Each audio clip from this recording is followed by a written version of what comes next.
Hello everybody. So this is the red string bracelet.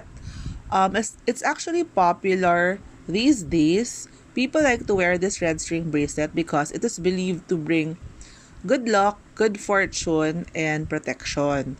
So why do you usually wear this on your left wrist? They said that the left side of your body or the left wrist is actually the receiving side. So if you wear it on the left wrist, you'll be receiving good luck, good fortune, and protection.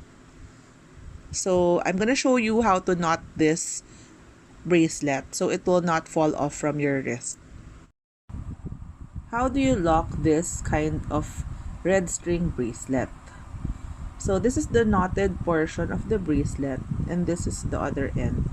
First, you twist it till it opens up. Okay. If it opens up, put the knotted end inside like this. After that,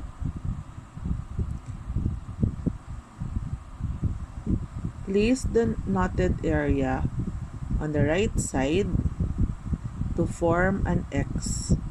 And then, you put it below the string and put it inside again. Then, pull. Pull this. You now have a knotted red string bracelet.